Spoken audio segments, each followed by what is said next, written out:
Hello students, आज हम लोग डिस्कस करेंगे anomalous behaviour of oxygen atom. जो ऑक्सीजन है वो क्या करता है, वो एनामोलस बिहेवियर शो करता है, एक डिफरेंट बिहेवियर शो करता है from rest of the members of the oxygen family. जो बाकी मेंबर्स हैं वो जिस टाइप का बिहेवियर शो करते हैं उनके बिहेवियर में और ऑक्सीजन एटम के बिहेवियर में कुछ ना कुछ डिफरेंस होता है।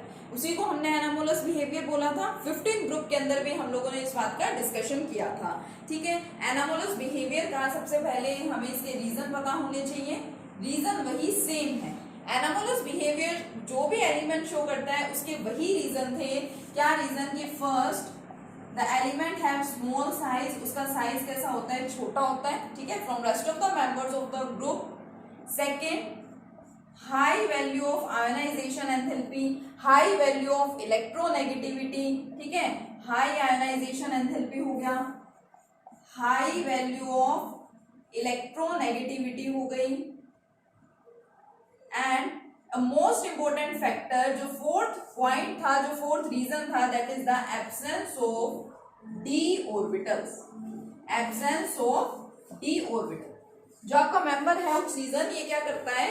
ये फर्स्ट मेंबर है हमारे 16 ग्रुप का और इसका साइज सबसे छोटा है कंप्लीट ग्रुप में। इसकी आयोनाइजेशन एनर्जी सबसे ज्यादा है, इलेक्ट्रोनेगेटिविटी की वैल्यू सबसे ज्यादा है और मेन पॉइंट इसके अंदर डी ऑर्बिटल प्रेजेंट नहीं है। इसी वजह से ये बाकी मेंबर से थोड़ा सा डिफरेंट बिहेवियर शो करता है। अब अगर ये डिफरेंट बिहेवियर शो कर रहा है तो हमें सबसे पहले पता होनी चाहिए प्रॉपर्टीज कि वो कौन कौन सी प्रॉपर्टीज है जिनमें ऑक्सीजन डिफरेंट बिहेवियर शो करेगा। जैसे हम लोगों ने 15 ग्रुप को डिस्कस किया था और 15 ग्रुप में जो हमारा नाइट्रोजन था, nitrogen is the first member of the nitrogen family, या हम बोले कि 15 ग्रुप का फर्स्ट मेंबर कौन है? नाइट्रोजन है। और इन्हीं रीजंस की वजह से वो डिफरेंट बिहेवियर शो कर रहा था अपने बाकी फैमिली मेंबर से, अपने बाकी ग्रुप के मेंबर से। और वहां पे भी हम लोगों ने उन प्रॉपर्टीज को डिस्कस किया था जिनके अंदर नाइट्रोजन डिफरेंट बिहेवियर शो करता है। तो अब हमें यहाँ पे प्रॉपर्टीज स्टडी करनी है। कौन सी properties? The properties in which oxygen shows some different behaviour from rest of the member of the oxygen family. Oxygen family के बाकी जो मेंबर्स हैं उनसे जो डिफरेंट बिहेवियर शो करता है, जिन प्रॉपर्टीज में वो डिफरेंट बिहेवियर शो करता है, हमें उन प्रॉपर्टीज को यहाँ पे सबसे पहले डिस्कस करना है। ठीक है, तो फर्स्ट प्रॉपर्टी देखिए, सिंपल सा। सबसे पहले हम लोग बात करते हैं फिजिकल स्टेट की। अगर हम लोग बात करें फिजिकल स्टेट की, तो जो ऑक्सीजन है, आप सभी को पता है कि oxygen is a gas. Oxygen क्या है? एक गैस होती है, गैसियस फॉर्म में एग्जिस्ट करती है। इसकी फिजिकल स्टेट क्या है? गैसियस स्टेट है। But rest of the member of this family, जो भी मेंबर्स बच गए हैं इस फैमिली के, they are solid in nature. ये चीज आपको अच्छे से पता है। देखिए, लास्ट ग्रुप में भी मैंने आपको कहा था कि अगर आप लोग कंप्लीट फैमिली की, कंप्लीट ग्रुप की बहुत अच्छे से स्टडी कर लेते हैं, हर एक प्रॉपर्टी को आप लोग अच्छे से समझते हैं, हर एक छोटे छोटे पॉइंट को आप लोग अच्छे से समझते हैं, तो इन प्रॉपर्टीज में और कुछ भी अलग नहीं होता। उन्हीं प्रॉपर्टीज को आपको यहाँ पे एक्सप्लेन करके लिखना होता है। तो हम लोग इसकी फिजिकल स्टेट में पहले ही डिस्कस कर चुके हैं कि oxygen is gas in nature while rest of the members of this family have solid state. ठीक है, या फिर यूं बोल सकते हैं आर सॉलिड इन नेचर। उनकी फिजिकल स्टेट कैसी है? सॉलिड है रेस्ट ऑफ द मेंबर्स की। तो फर्स्ट बात होगी फिजिकल स्टेट की। सेकेंड, अगर हम लोग बात करें कि किस फॉर्म में एग्जिस्ट कर रहे हैं ये सारे एलिमेंट्स, तो you know very well oxygen is diatomic in nature. Oxygen कभी भी इस तरह से नहीं लिखा जाता, उसको हम लोग कैसे लिखते हैं? O2। डायटोमिक फॉर्म में ये एग्जिस्ट करता है, या फिर हम लोग बोल लें कि ये मॉलिक्यूलर फॉर्म में एग्जिस्ट करता है। या तो आप इसको डायटोमिक बोल देते हैं, या फिर इसको क्या बोलेंगे कि oxygen exist in molecular form. बाकी जो बच गए rest of the members, like sulphur है, सेलेनियम है, टेलूरियम, ठीक है, and polonium. Polonium is radio active, तो उसको हम लोग कब मेंशन करते हैं। बट फिर भी जो बाकी मेंबर्स बच गए हैं, these are octa atomic in nature. कैसे हैं ये बाकी members? These are octa atomic in nature. 8 atoms एक दूसरे के साथ यहाँ पे कंबाइन होते हैं। तो सेकेंड हमने बात कर ली इसकी अपीयरेंस की, क्या इसकी एग्जिस्टेंस बोल सकते हैं। इसकी एग्जिस्टेंस की किस फॉर्म में एग्जिस्ट करता है, तो आपको यहाँ पे अलग अलग प्रॉपर्टीज दिख रही हैं। मेंबर सारे के सारे oxygen, sulphur, selenium, tellurium, polonium, members तो सारे सेम ग्रुप के ही हैं, एक ही ग्रुप के मेंबर हैं, लेकिन फिर भी जो फर्स्ट मेंबर है यानी कि ऑक्सीजन, वो कुछ प्रॉपर्टीज डिफरेंट शो करता है, कुछ बिहेवियर डिफरेंट शो करता है। कौन कौन सी प्रॉपर्टीज है जिनमें वो डिफरेंट बिहेवियर शो करता है बाकी सारे मेंबर्स के। फर्स्ट उसकी फिजिकल स्टेट हो गई कि ऑक्सीजन तो गैस है, बाकी सारे मेंबर्स क्या है, सॉलिड हैं। फिर ऑक्सीजन जो है वो डायटोमिक फॉर्म में एग्जिस्ट करता है, लेकिन बाकी सारे जो मेंबर्स है वो किस फॉर्म में एग्जिस्ट करते हैं, ऑक्टाएटॉमिक फॉर्म में। दो सिंपल सिंपल सी प्रॉपर्टीज हुई। नेक्स्ट प्रॉपर्टी देखिए क्या है। यस, नेक्स्ट प्रॉपर्टी की बात करें तो नेक्स्ट प्रॉपर्टी क्या है, ऑक्सीडेशन स्टेट। आपको पता है कि ऑक्सीजन की इलेक्ट्रोनेगेटिविटी बहुत ज्यादा है। On moving down the group electronegativity decrease होती जाती है। तो इस ग्रुप में सबसे हाईएस्ट वैल्यू ऑफ इलेक्ट्रोनेगेटिविटी आपको किसकी मिलेगी, ऑक्सीजन एटम की मिलेगी। अब देखिए, अगर ये बहुत ज्यादा इलेक्ट्रोनेगेटिव है तो ये क्या करेगा, ये इलेक्ट्रॉन्स को इजीली एक्सेप्ट कर सकता है कि इलेक्ट्रॉन्स को अपनी तरफ अट्रैक्ट करने की टेंडेंसी सबसे ज्यादा इस ग्रुप में ऑक्सीजन की ही है। इसका मतलब कि ये फटाफट से इजीली ये क्या कर सकता है, 2 इलेक्ट्रॉन्स का गेन कर सकता है टू बिकम स्टेबल। स्टेबल होने के लिए सभी मेंबर्स को क्या करना है, या तो मेंबर्स इलेक्ट्रॉन का गेन करते हैं या इलेक्ट्रॉन का लॉस करते हैं। और आप इस चीज को अच्छे से जानते हैं कि अगर इलेक्ट्रोनेगेटिविटी की वैल्यू बहुत ज्यादा होती है तो फिर कंडीशन क्या है कि आपका जो एलिमेंट है वो इलेक्ट्रॉन को इजीली एक्सेप्ट कर लेता है, गेन कर लेता है। तो यहाँ पे यही है, ऑक्सीजन सबसे छोटा मेंबर है इस ग्रुप का, और उसके अंदर भी हम क्या बात करते हैं, उसकी इलेक्ट्रोनेगेटिविटी की वैल्यू सबसे ज्यादा है। सबसे ज्यादा उसकी इलेक्ट्रोनेगेटिविटी की वैल्यू है तो वो क्या करेगा, 2 इलेक्ट्रॉन्स का इजीली गेन कर सकता है। तो जो ऑक्सीजन है, it shows oxidation state of -2। Oxygen की ऑक्सीडेशन स्टेट क्या होती है, -2 होती है। But rest of the members, जो बाकी मेंबर्स बच गए हैं, they can also show the oxidation state of +2, +4 as well as +6। ये सारी चीजें हम लोगों ने कहां पे पढ़ी हैं, ये हमने ग्रुप की जब हम लोग ऑक्सीडेशन स्टेट डिस्कस कर रहे थे वहां पे पढ़ी हैं। ठीक है, तो अब वो प्रॉपर्टीज आपको अच्छे से याद है। तो आज की जो वीडियो है, ये जो वीडियो लेक्चर है, ये आपका कंप्लीट रिवीजन है यहाँ पे। ठीक है, आपका कंप्लीट जो पिछला कंसेप्ट है इस ग्रुप का वो यहाँ पे रिवाइज हो रहा है एक तरह से देखा जाए तो। ठीक है, तो ऑक्सीजन की डिफरेंट बिहेवियर हो गया कि ऑक्सीजन तो -2 ऑक्सीडेशन स्टेट शो कर रहा है, लेकिन जो बाकी मेंबर्स बच गए वो -2 ऑक्सीडेशन स्टेट शो करने के साथ साथ +4, +2, +4 as well as +6 oxidation states भी शो कर सकते हैं।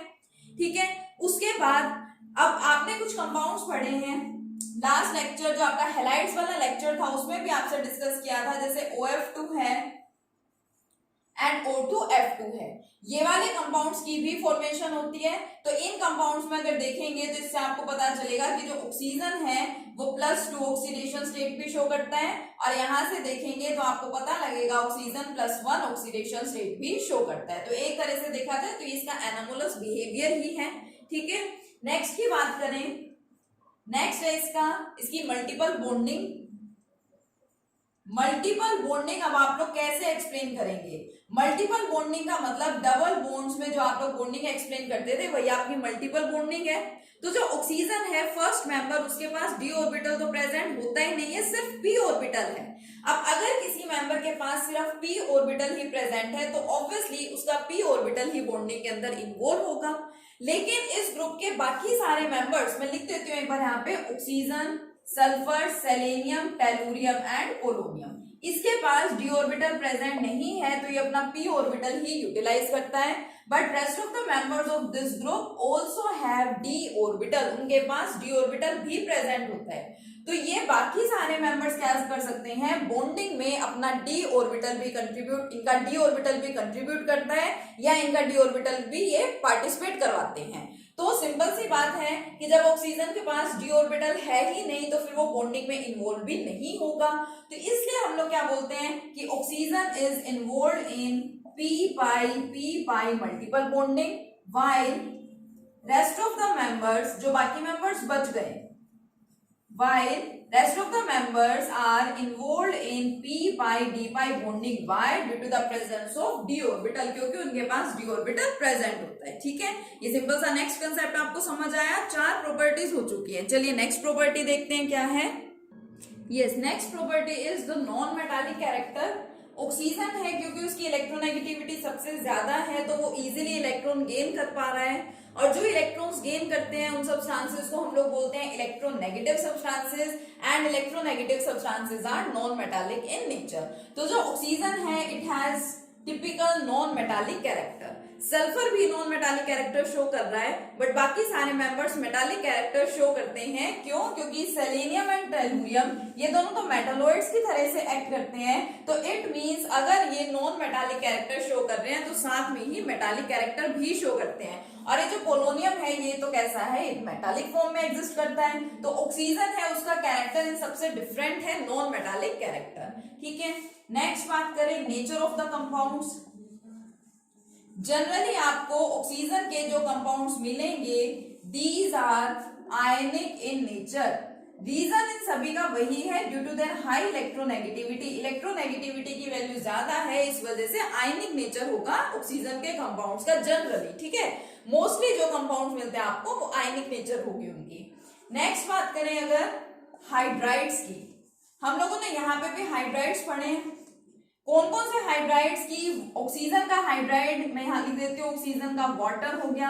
नेक्स्ट पढ़ा था H2S, H2SE, H2TE and polonium भी शो करना चाहे तो कर सकते हैं, अदरवाइज रहने देंगे because polonium is radio active in nature. ठीक है, अब जो हाइड्राइड्स हैं हमने यहाँ पे इन हाइड्राइड्स के मेल्टिंग एंड बॉइलिंग पॉइंट्स को भी डिस्कस किया था। On moving down the group melting and boiling point क्या होते हैं? इंक्रीज होते हैं, ये भी हम लोग पढ़ चुके थे। लेकिन हमने वही हाइड्राइड्स के मेल्टिंग एंड बॉइलिंग पॉइंट्स में ये कंसेप्ट भी पढ़ा था कि जो वाटर है उसका मेल्टिंग एंड बॉइलिंग पॉइंट सबसे कम होना चाहिए, बट एक्चुअल में इसका मेल्टिंग एंड बॉइलिंग पॉइंट सबसे ज्यादा होता है। क्यों? Due to the presence of hydrogen bonding. Water के अंदर क्या हो जाती है? हाइड्रोजन बॉन्डिंग हो जाती है। तो हम क्या मेंशन कर सकते हैं कि जो ऑक्सीजन है उसके हाइड्राइड का सबसे ज्यादा मेल्टिंग एंड बॉइलिंग पॉइंट होता है। क्यों? Due to the formation of hydrogen bonding. बाकी जो मेंबर्स हैं उनमें कहीं भी हाइड्रोजन बॉन्डिंग का फिनोमिना यहाँ पे एग्जिस्ट नहीं करता है। ठीक है, तो ये लिख सकते हैं। बहुत सारी प्रॉपर्टीज है, आप मेंशन करना चाहे आपने कितनी सारी प्रॉपर्टीज पढ़ी हैं उन्हीं को ही हमें यहाँ पे लिखना है। ठीक है, एक और बता देती हूँ यहाँ पे पैरामैग्नेटिक कैरेक्टर। जो ऑक्सीजन है due to the presence of unpaired electrons, इसका नेचर, इसका कैरेक्टर कैसा होता है? पैरामैग्नेटिक। आप लोगों ने पढ़ रखा है कि अनपेयर्ड इलेक्ट्रॉन जहां पे प्रेजेंट होते हैं that substance is paramagnetic in nature. Okay, so it was all about the anomalous behaviour of oxygen. Oxygen के एनामोलस बिहेवियर को हम यहाँ पे डिस्कस कर रहे थे। ठीक है, उसका रीजन हमने पढ़ लिया कि एनामोलस बिहेवियर के रीजन क्या क्या होते हैं और कौन कौन सी प्रॉपर्टीज है जिनमें ऑक्सीजन थोड़ा सा डिफरेंट बिहेवियर शो करता है बाकी मेंबर्स के कंपैरिजन में। नेक्स्ट लेक्चर में हम लोग स्टार्ट करेंगे ऑक्सीजन के बारे में, ऑक्सीजन के प्रिपरेशन पढ़ेंगे, ऑक्सीजन की प्रॉपर्टीज पढ़ेंगे, ऑक्सीजन के यूजेस पढ़ेंगे। ठीक है, सारी प्रॉपर्टीज हम लोग पहले पढ़ लेते हैं, उसके बाद पर्टिकुलर ग्रुप के एलिमेंट्स के आप लोग कंपाउंड्स को डिस्कस करते हैं। तो सबसे पहले यहाँ पे डाई ऑक्सीजन को हमें डिस्कस करना है। नेक्स्ट लेक्चर में हम उसको कंटिन्यू करेंगे। Thank you.